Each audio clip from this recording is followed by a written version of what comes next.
This broadcast will start in 30 seconds.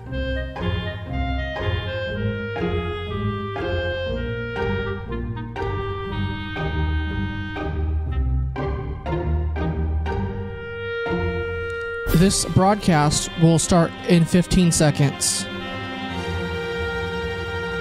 This broadcast will start in 10, 9, 8, 7, 6, 5, 4, 3, 2, 1.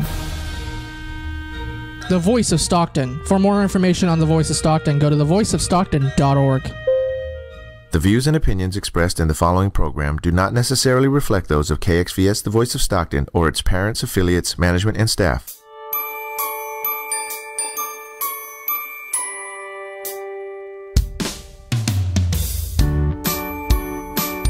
Hey, well, good afternoon, everybody. This is Lion Connie O'Day, and I welcome you to our show, Lions We Serve Live. And I want to wish everybody a Merry Christmas, too. And I imagine that everybody's getting ready for all the Christmas parties coming up and Christmas events and families and coming to dinner and all the wonderful things that we do during this season. But we still do a lot of things with Lions during this season. And one of the things that we do a lot of is we give to different community organizations. Right now, the homeless shelters need socks. And so one of the things that our Lions Club, the Stockton San Joaquin Lions, is collecting socks for the homeless shelter here in Stockton, California. So if you would like to contribute to the homeless shelter, I would certainly recommend that you do so. And because this is the time of the year when the homeless truly do need socks, okay? And I would like to tell you that our Lions Club, Stockton San Joaquin Lions, would like to invite you to come to our regular meetings. We meet every first Wednesday of every month, and we have a general meeting, and we bring in guests, and we have guest speakers at that time and discuss projects coming up. And on the third Wednesday, we have our board meeting.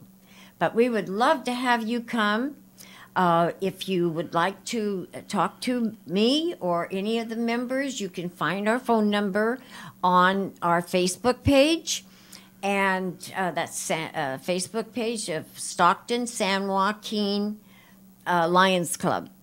And we meet at UJ's restaurant here in Stockton, which is in the Hammer Ranch Center, out north Stockton at 7628 Pacific Avenue here in Stockton. Zip code area is 95207. And we meet at 6:30, the first Wednesday and third Wednesday of every month. So I invite you to come and visit. And if you would like to become a member, we can sponsor you and welcome you with welcome arms to become a member to help with us in the community, with all the community activities we do. And today, I have a wonderful guest. We have the National Federation of the Blind. It's a national organization. And today, I have my guest is Joga. Yes. Joga Singh, and he is the San Joaquin County's National Federation of the Blind's president currently. So, Joga, I would like to welcome you to the show today. Thank you, Connie. I have a pleasure to talk to everybody through your stream that KXVS is providing. So thank you very much to having me on this show. Wonderful. Could you tell the audience that's listening, some people might not know what the National Federation of the Blind is. Could you give us a little rundown of what it is and what they do? Yes. National Federation of the Blind is an organization which works for blind by blind. So not some of the organizations that they not have the community, the same community they're working for. They have like some other members or people, but this is the organization. You mean on their board? Yeah, on their board. But this is totally run by blind and visually impaired people, and this is for the blind people by blind people. That's why I'm saying it. So it was started in 1940 nationally. We have like 7 states, a couple of states are members on it, like 7, I believe, and California was also in the founding state members list, and the others like Missouri and Louisiana and other states as well. But California state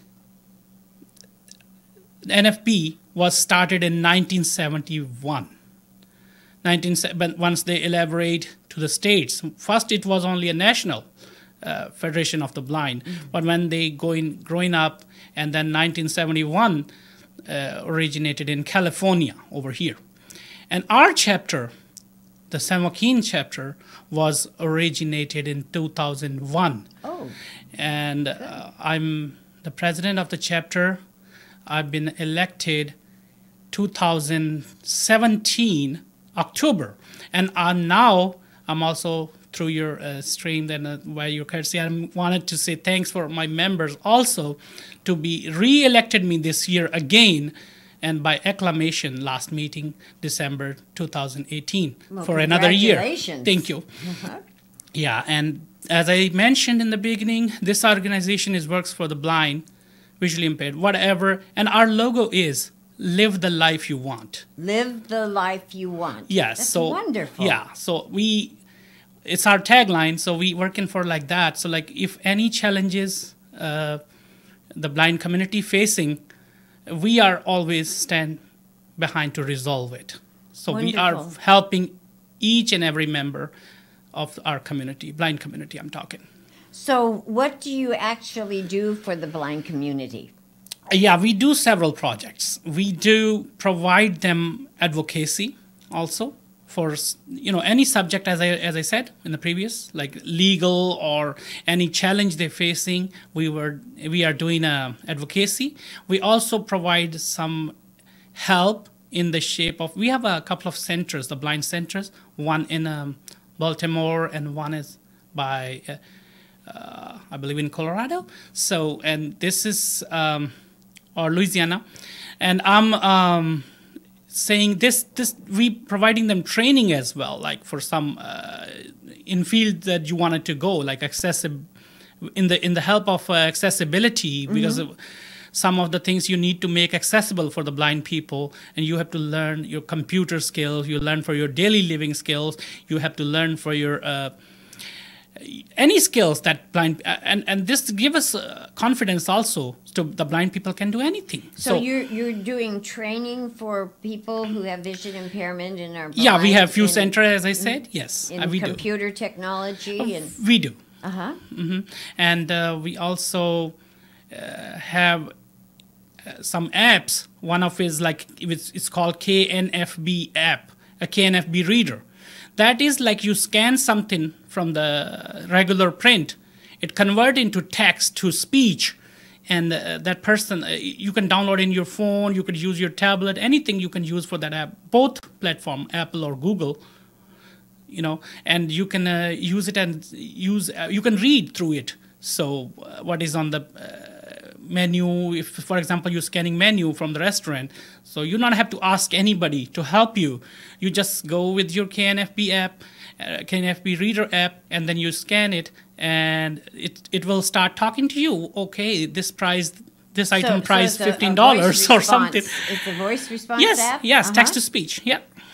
And what's it called? KNFB reader. Yes. And where can people get that? They can, actually, it's a paid app, but they have a trial app too. You can try it first, because we need money to develop those kind of apps. So we obviously, that's why only reason we have some paid apps too.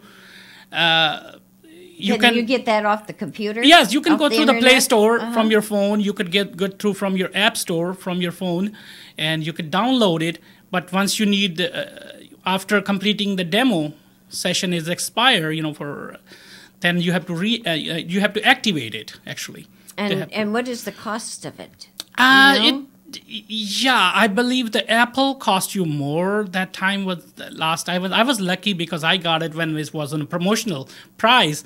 But the Apple cost you sometime about between $69 to $99. Oh, well, that's and not it's for too bad. lifetime. Yeah, Yeah, that's not too bad. and Google is cheaper. The Android one is cheaper. It's maybe $19.99. I believe it's still $99. And it's a $19.99. one-time charge or a monthly Yes, charge? no, it's a one-time One-time charge. charge. Oh, And, good. yeah, so you Very download and unless they not have any other version of any other different app or something modifying, you not have to pay anything. Now, so it will read anything that the person goes to on their phone or their computer? Yes, it grabs anything from even PDF. So like image, if PDF sometimes hard for visually impaired to read because PDF sometimes just people not make the file. It just scan Right. the image and post it like PDF. They convert don't use it the to- correct Yeah. accessibility Not formatting code. it. Yeah, no Right. formatting. Not formatting. It's just scan it and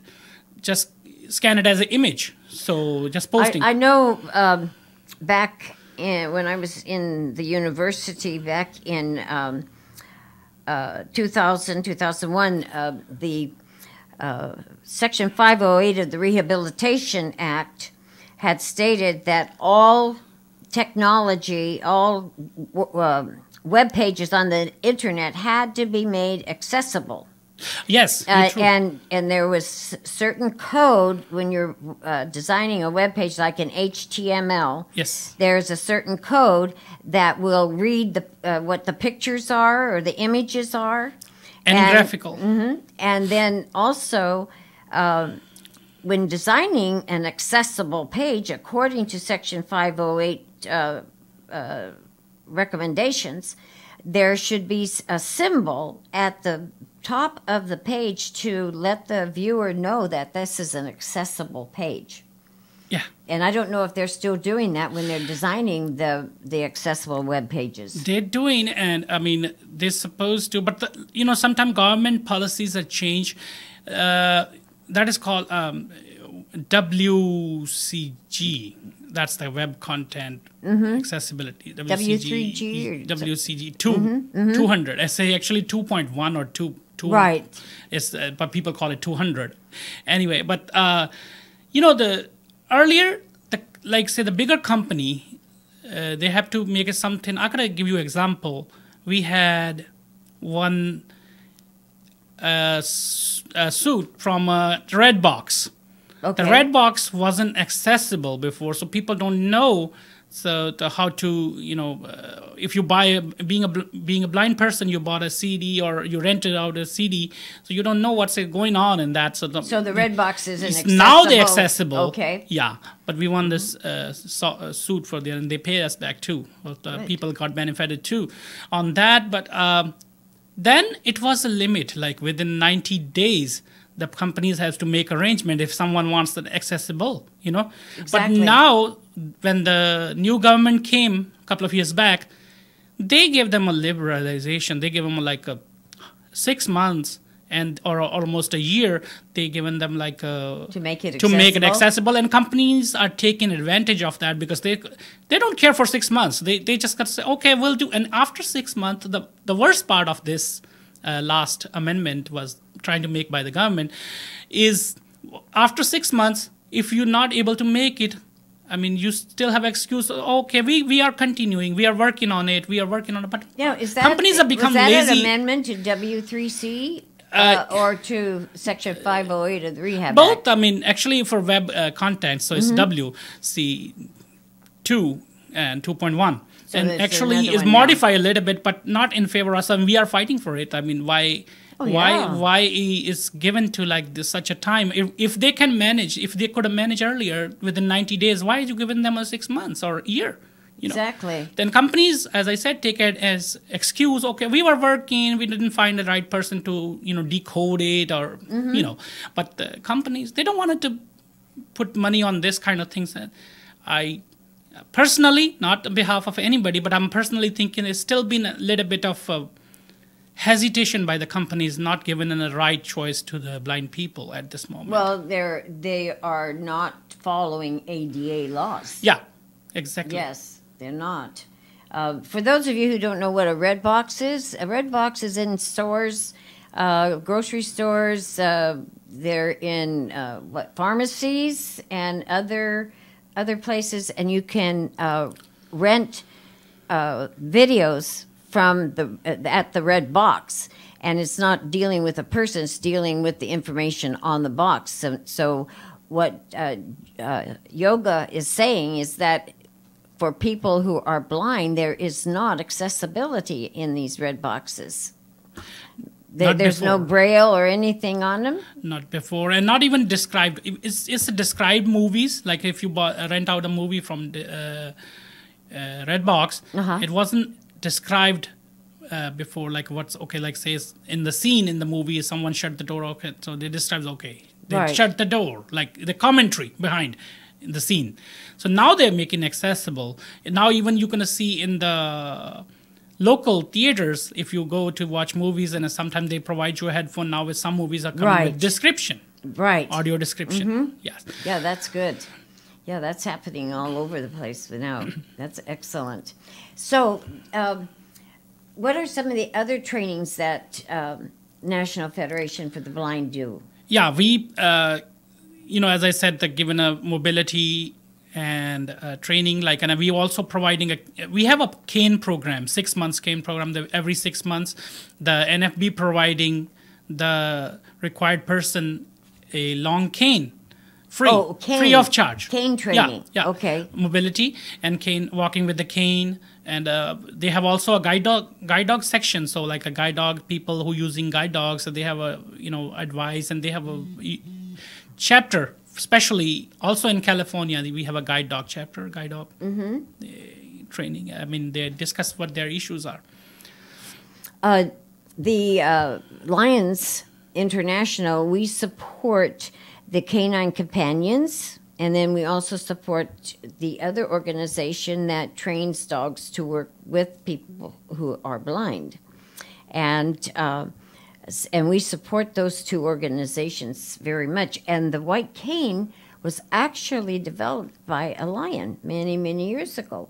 Yes, it was Lion's ideas too. Right. I saw the history behind, and it was law. When it started, and it became law by like a white cane, it was a contribution from Lions as well. Exactly, and and blindness is one of the things that is our major project internationally with the Lions Club.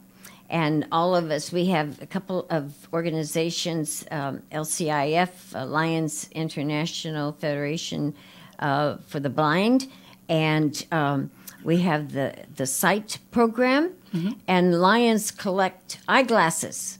So I want to tell you out there, if any of you here in Stockton want to bring down to the radio station your eyeglasses, or come to our meeting on the first Wednesday of every month or the third Wednesday of every month at UJ's restaurant, and bring your old glasses, we would love to have them. Because what we do, the Lions do, is we have those glasses, the prescription is looked at and matched up, and those prescriptions and those glasses are taken to other countries.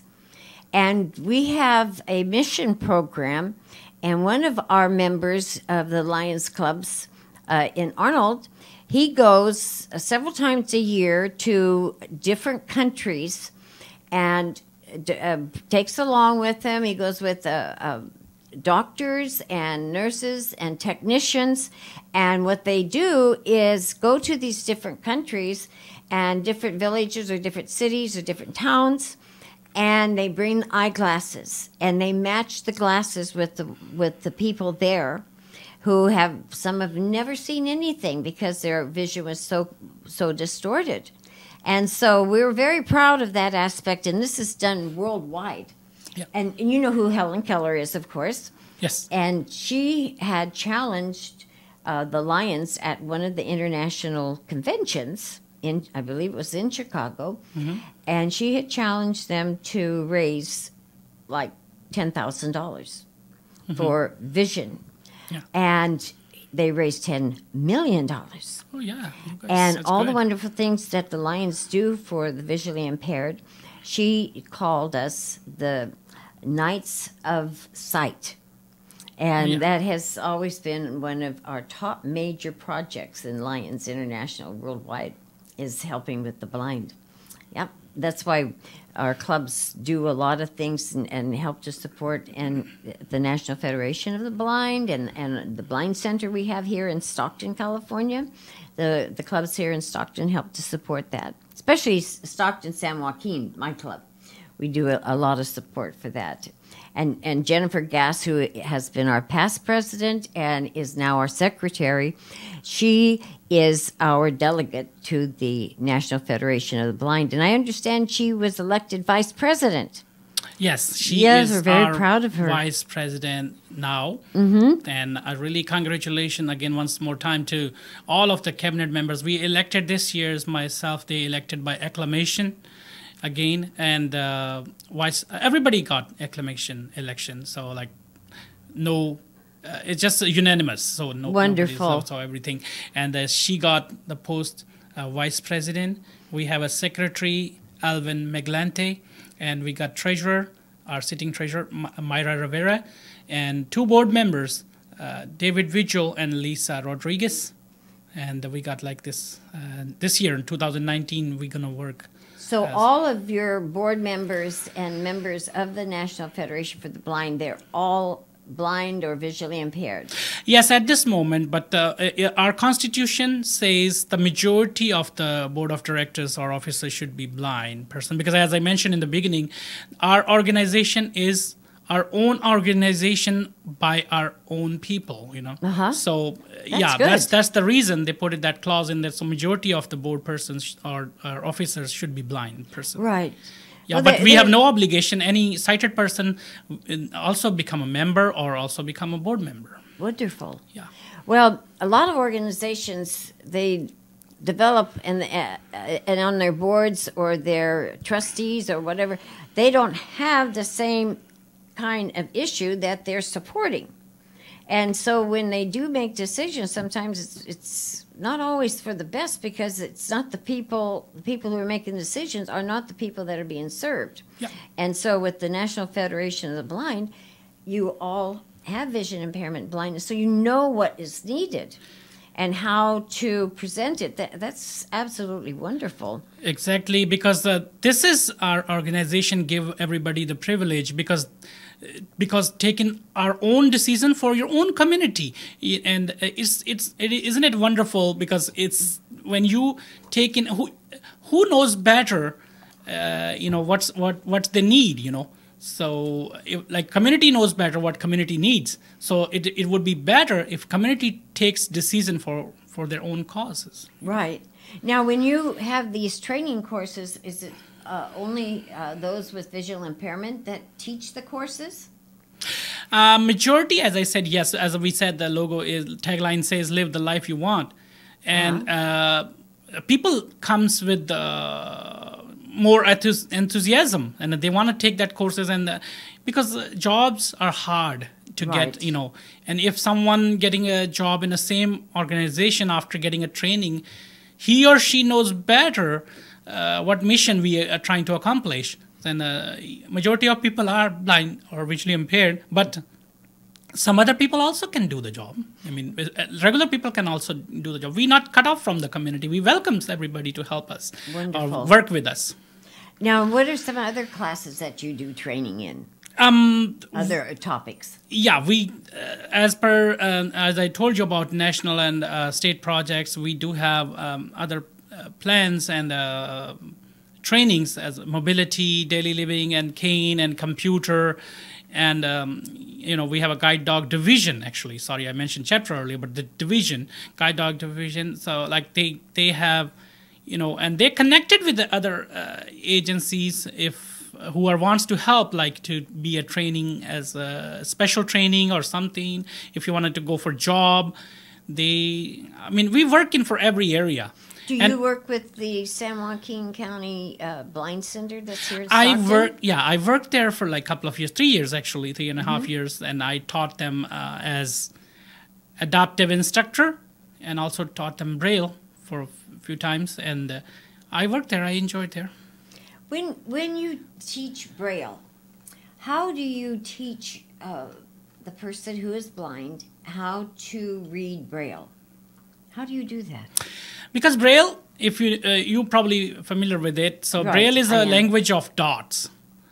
And dots, when you tell people to, pick their hand, who you're teaching, okay, this is a dot. So like these are dots, 6 dots. Everything we make within 6 dots formation. Different formation, different code, but 6 dots, not beyond that. So we tell them first, like, okay, feel this. And we have several method as well. We can go as tactile method, with the big O. Sometimes it's hard for especially newcomers and those who are really not, familiar with the Braille previously.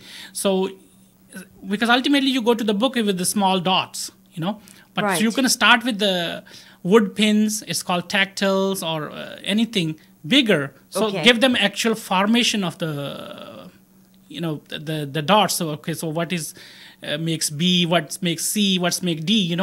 So start with the big tactile format. So you have a shape for every letter in the alphabet? Oh yes, we have different code for different letter.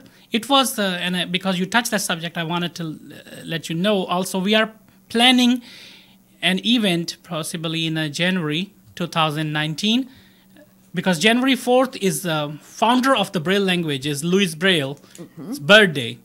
So he was in France. So he developed this language. The background is he was working at a shop, cobbler shop, So Okay. he got injured himself in the eye. One eye he lost in a very young age, a child age, and then that affects also on his second eye. So ultimately he lost his both of the eyes when he was so young. And So what was his first name? Louis Braille. Oh, Louis Braille. Yeah. Okay. Louis Braille, actually. They call it Louis Braille. So he thought, okay, I wanted to read, but how can I read that? That time was a code is a 12 dot or 12 digit code. It was used by the military. It was a military code. So like, we see when you see in the movies, military say like 12:00 hours, so 10:00 hours, so those code, That's that was, Braille code? That was Braille or when it's originating. That was a Braille code developed from the military code. Oh. That was 12 dots that time. And then several other methods, people making the alphabets with the wax, and people cannot touch it and feel it, how this looks like. It was slow. People couldn't read it well because, like, even you touch it, that one alphabet to feel it, whether it's A or B or C, then you have to go to the next, and it takes time. Yeah, so I would say Louis so. Braille thought, why I couldn't make it the shape so easy to cover under the tip of your finger? So he started developing from military code 12 to 8 and then 6. Ultimately, they adopted the 6-letter code, 6-dot code for the Braille. That was the original shape, came from Louis Braille's 6-dot Braille. And now we are still practicing that. And so you're using the tactile type of Yeah, for the dots newcomers. Yes. For newcomers. Yes, so big O because they can want to feel first how it looks when you put A, or what dot or which formation it should be when you put G, H, I, whatever you want to make, and or even writing numbers, So every sign you have to differentiate. So which is for what? So is there a Braille formation for each letter of each word, or do you have other code that represents a whole word? When we start teaching people, the Braille will start with a simple Braille. It's called non-contracted Braille or grade 1 Braille. It's simple. Every letter or every sign has a different formation, different combination of Dots. Okay. Yes. And then it's grade 2. When the typist, they use like shorthand. Oh yes, I took shorthand. Yeah, That's so why shorthand I makes like understand. 2 or 3 letters of one sign for that. So that we make grade 2, and they're making changes last couple of years. The UEB, the United English Braille, like US Braille, they're making changes on that some code, but mostly the same structure they take in. As the grade 2, we develop a sign for 2 or 3 letters together. So we save the paper, because once you punch on the paper, it takes a lot of space for when you're writing Braille on the paper. Right. Because it's dots. It's not, you can put like with a pen, you can make the shape adjustment. So it can be smaller or it can be bigger. But Braille you can't, because there's this fixed format. So for saving the paper or saving the spaces, they developed that contracted Braille. So they call it grade 2, and then when most advanced people, they're using grade 3. And so grade 3 is what exactly? Grade 3 is like most, what they using for most, the grade 2 is actually the basic contractions. Like you can find for what you find as one formation for a word like the or the, like THE. So they just one cell we use. It's in the cell, actually. Braille is like 6 dots in one cell. So if you put the word the, THE, you have to use 3 cells, one for T, one for H, and one for E. But in the contracted Braille, you just have a 1 cell use. So they give you a code, a different formation, but it's a 1 cell formations. So when you touch it, you know this is it's a the. Well, that's like in shorthand. Yeah, like shorthand. If I were to make exactly a upside down U, that would mean that. Oh, yes. And just put one period, they call it a period, would be 1 dot, that's A. Yes. And for that, it's like you start at the bottom of the line and you go up to the top line and make a little curve, and it's just one line, and that represents that. And I still use some of my shorthand when I'm taking notes now, even. And that was back in high school when I took shorthand. Yes, yeah, so I understand that there must be, a lot of different arrangements of the dots. Yes. To represent different words. Yeah, I'll give you a couple of examples. Like in a simple non-grade grade 1 Braille is like if you have a letter B and it's like 1 and 2 dots. So cell you face like a straight 2 dots downwards, 1 to 2. But if it's a non-contracted Braille, it says B, letter individual like B. B you can make any word for B, book or but. But when you go to contracted Braille, that B stands for but, B-U-T. And a C as well stands for can, C-A-N. D for do. Like they have made the formation like this to save the extra cells. Right. To make the books more shorter, page-wise. Now, what about long words like congratulations or... yes, and information correct. Or entertaining, words when you have an ing at the end or a T-I-O-N. That is mostly to the grade 3, what I've been talking about, the most advanced. When you're using 2 or more contractions in the same spelling, like, when you have dot 345 is AR. When you want to put someone words in AR, right? So you use that 345 or ER. The letter is makes by the dot 1, 2, 4, 5, 6. So they use 1 cell, but use more than a 1 contraction in the same word. Because they have contracted Braille, they have a shorthand. So you as you know, you have a shorthand. Sometimes you have to put a long word, as you mentioned in the question. Yeah. You have to use your 2 formation of shorthand in the same word. Exactly. So that exactly we doing. Oh, yes. That's interesting. So where do you have your classes? I'm from India, and when I came here 2004, before that I was already complete my graduation from university, and my major was music and my native language Punjabi and English and political science. And I came here in 2004, and then I went for a while back for my country for some reason, and then came back in 2007, and I start recertify myself for computer. Especially I love computers and gadgets because they give me access to this world. They give me everything. I wanted to hear news. I wanted to research anything, especially when you're with the help of screen readers. I feel like I connected with this world. Yes. So I start recertifying myself, and my mentor, Christopher Sanchez, he's working now with Apple. So he was my instructor and mentor and friend that started with me.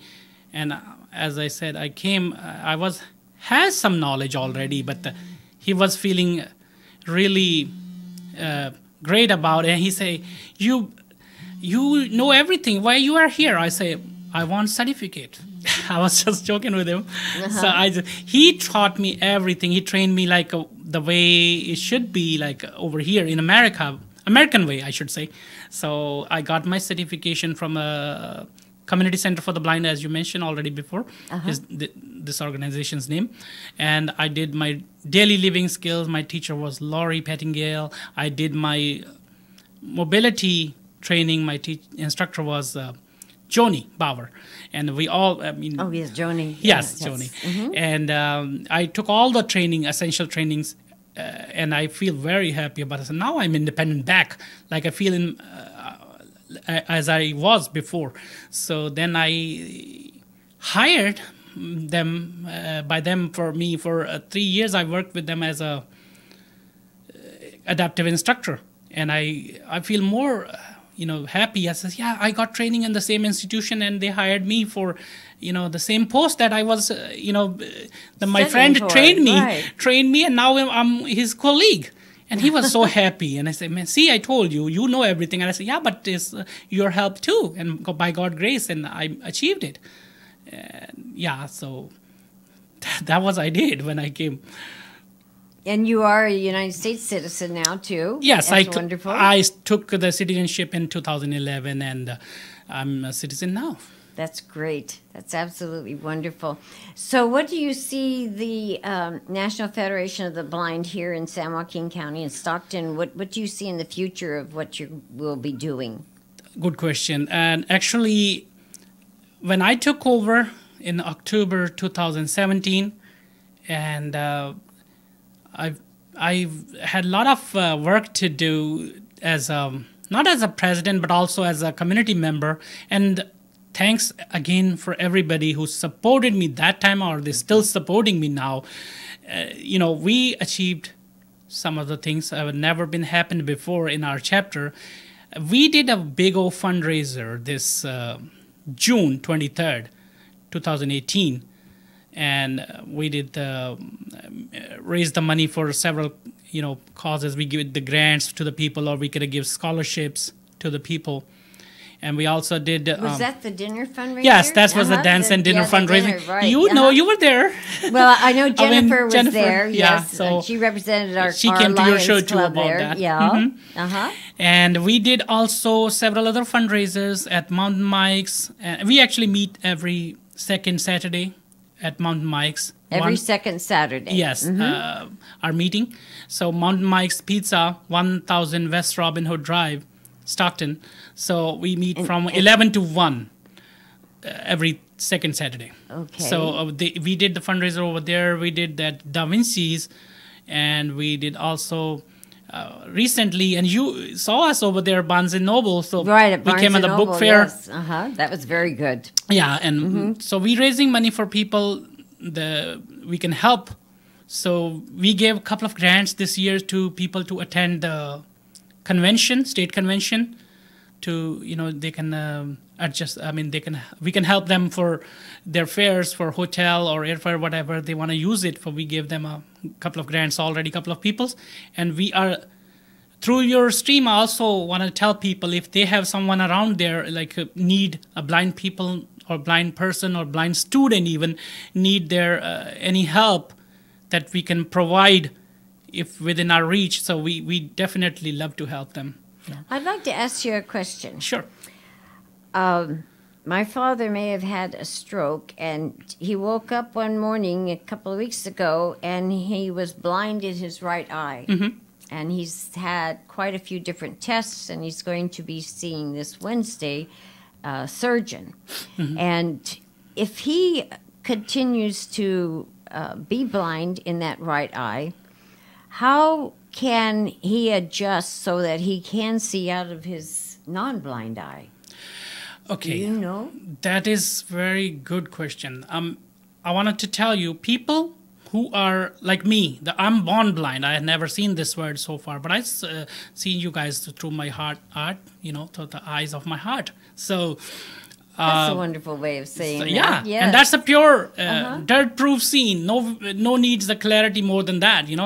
It's a pure, clear vision by heart. So the people like me, I think, is facing less challenges because you are grown up with the same atmosphere. They're not changed significantly. When you're born blind, you're born blind. Right. But people who became suddenly blind or accidentally blind or any other reason, majority of the people facing challenges in the beginning.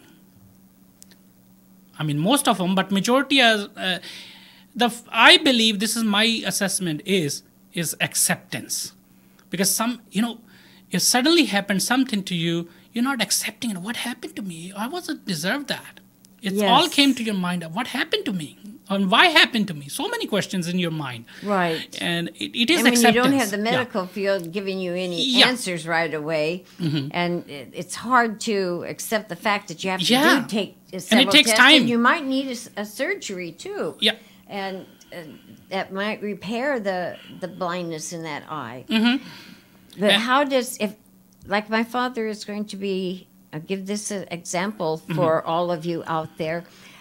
He's going to be 98 on the 23rd of this month, next week, I guess it would be. Happy birthday. 98, yeah. He's a World War II veteran. Oh, good. And he woke up, and this one morning, a few weeks ago, and he couldn't see out of his right eye. Scared him. He was so very, very scared. And I immediately took him to the eye doctor. Yeah. And so now what his frustration is he wears glasses, and he has the glasses. The prescription is for both eyes to be able to see something clearly. Well, now he only has the one eye he can see out of that lens. And he can't read the words on the television. He can't make out the people who they actually are on the television. And he can't look at pictures or writing very well. He doesn't see. Yeah. So if he were to continue to be blind in that right eye, can the do a prescription for the good eye, the left eye, where he would be able to see out of that eye well with the glasses on? That leaves to the medical. Have you ever known anybody that have that issue? They have several people that have issues that get lost one eye. But good thing with them is they can still see through one eye. But other thing, as I said, is challenges when you have an age factor too. Because when you have 90 plus, and certain things you are totally dependent now, on others. But and frustration is always there. I'm telling you. That will suddenly happen. That's what my father's experiencing, and I've seen other people who became blind, and the frustration was so hard for them to get over. So my positive thought for him is he's a warrior. Yes. So he knows the toughness of the discipline of the military or whatever he serves, Air Force, military. He was in the Army, Army. So, he should be tough. He should say, he should take example from people like us. If we couldn't see and we're still trying to achieve what we want to achieve, why not he could be? So take as a positive note. Yeah, but these days, medical science is so modern, and they have several methods. I can tell you a quick example. My friend that I mentioned, Christopher Sanchez, he lost his vision a very long time before. He was maybe teen time or maybe earlier. I don't know the exact figure of that age time but he lost it earlier. And now he went for a surgery called bionic eye. Oh. They put the chip inside his eyes, and then they put the device on his shoulder like a camera. So that camera makes a focus like a regional eye focus, to make it to the brain. Oh, the picture. For goodness sakes. Yeah. So, I hadn't heard of that. So that is, it is a costly procedure, but he went to. And I appreciate him. I say, Chris, that you should, because you have nothing to lose. You're already blind. What else you can do more than that? They not make it worse more than that. You're already blind. So, but ultimately he said he starts seeing some some objects, not really colors or nothing or letters yet, but I start seeing some objects. So there is a hope always there. Right. So technology works sometimes, and and also we did also in the White Cane in October. We went to 3 different locations. That we went to the public places, RTD downtown, RTD bus stop at the Weber's, and we went to the mall, both malls, and we went that to... was here in Stockton. Yeah, Stockton. Right. And it's totally from our chapter. And we went to also on the Starbucks nearby the Triangle, Hammer. Right. And we made 3 teams different. We distributed the people the flyers and article, 1-page article that Meet the Blind. So Meet the Blind, we described that when you see a blind person, how you can help. Don't harass him or her. Just pick it. Some people just grab your shoulder and just even didn't ask where you want to go. I appreciate they love to help, but you should ask, you need help or not need help? Because sometimes you helping, but unfortunately sometimes you are disturbing their skills of their practicing independent skills, So can you give our audience some idea of how to direct or how to talk to somebody who is blind, or how, when they want to help them or whatever, what they should do? Yeah, definitely. And I will also send you that article too, so you can look at that. Oh, that'd be and you wonderful. can have in your show, you can describe any other show. And it is basically like I'm saying, we are on the road. For example, we are crossing a street, and we been trained, our instructors, to go to the corner, wait for the traffic cycle, wait for your parallel traffic starts to move. Then you could go with your parallel traffic, so you have no getting a chance to hit someone, or someone gonna hit you. Some people just came in and grabbed, come on, grabbing your shoulder, like, so go. And even they don't know. I wanted to cross the street and I want to cross and then go right or left. They don't know.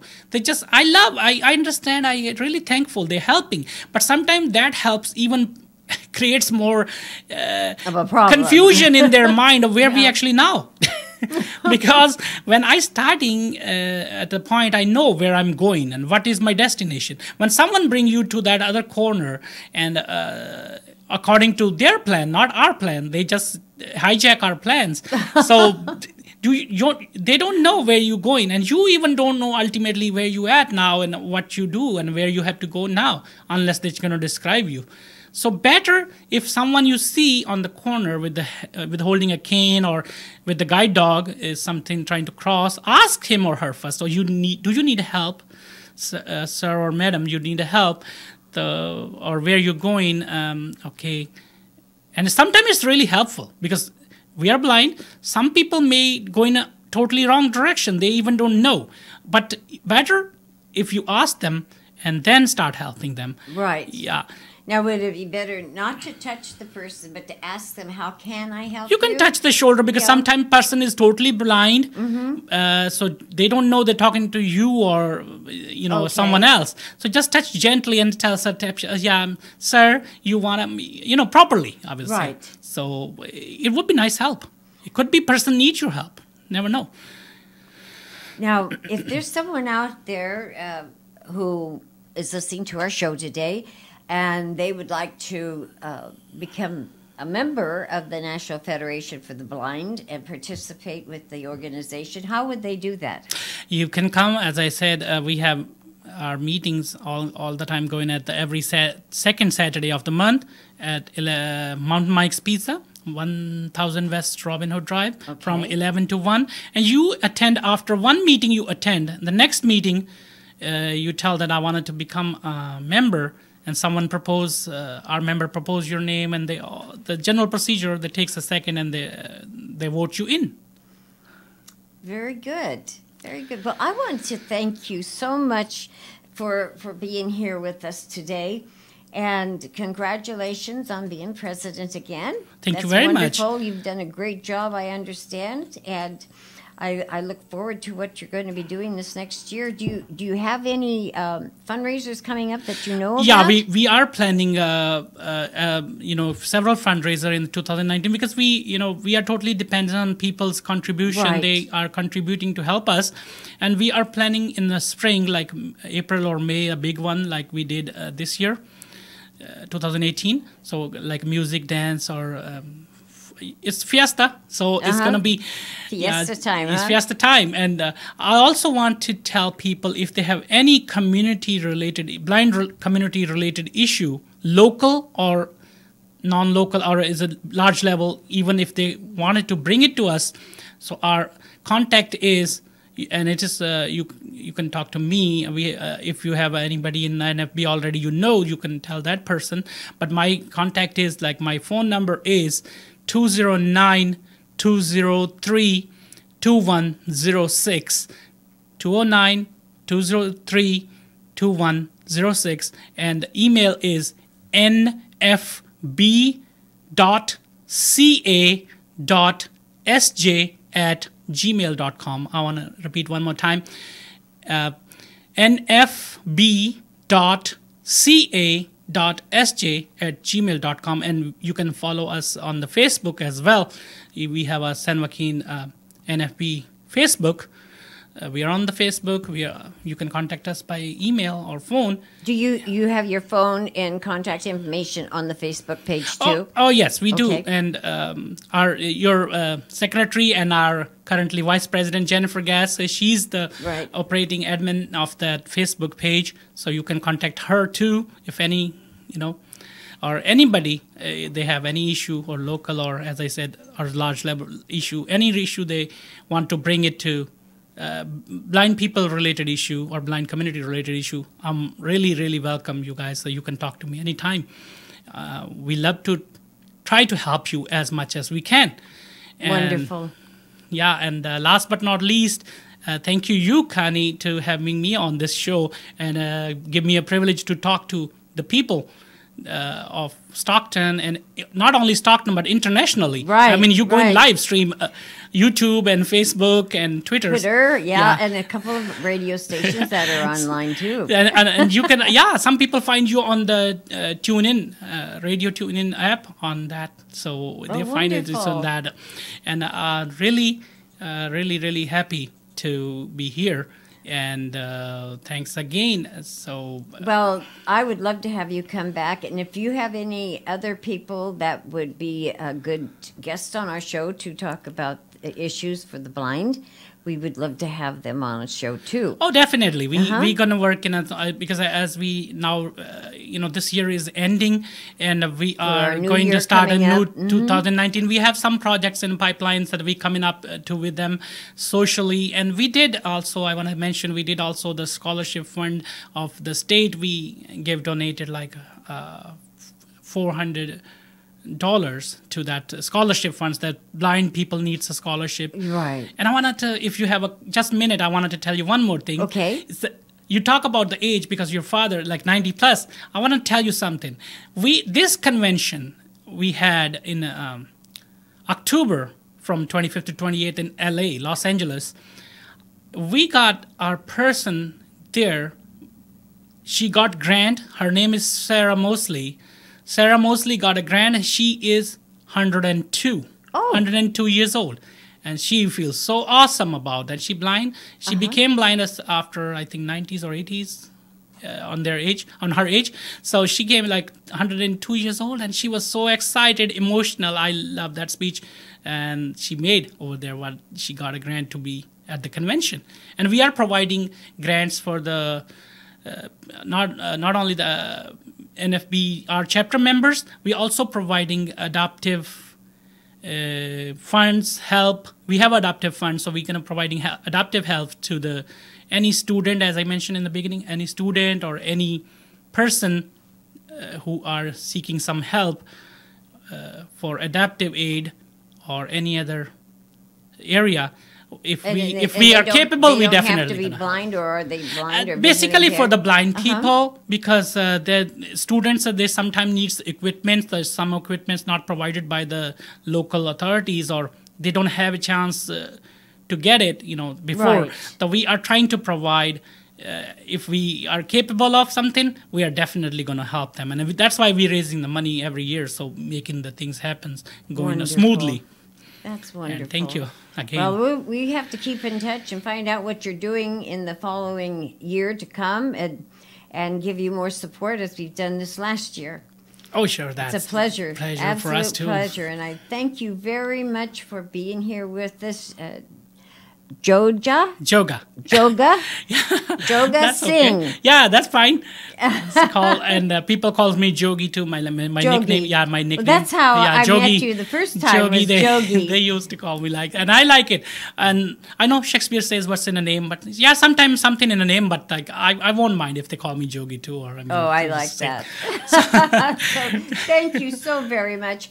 And I want to again wish everyone a Merry Christmas. We have a couple more sessions this month, and then for Christmas Day, I don't know if that week we're going to be doing a show. Are we?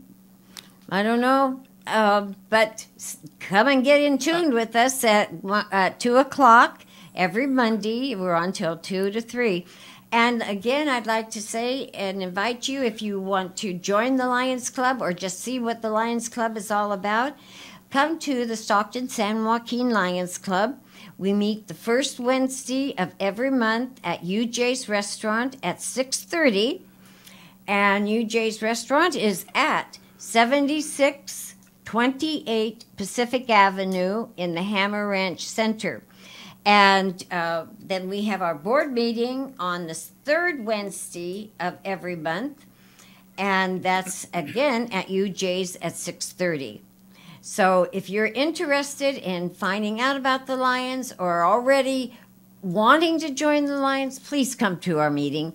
And we would love to tell you everything and answer all your questions for you. So Merry Christmas. Happy New Year. Merry Christmas and Happy New Year. Yep. And please be with us next week at 2 o'clock. Thank you. Thank you, guys. And bye. Hello, bye.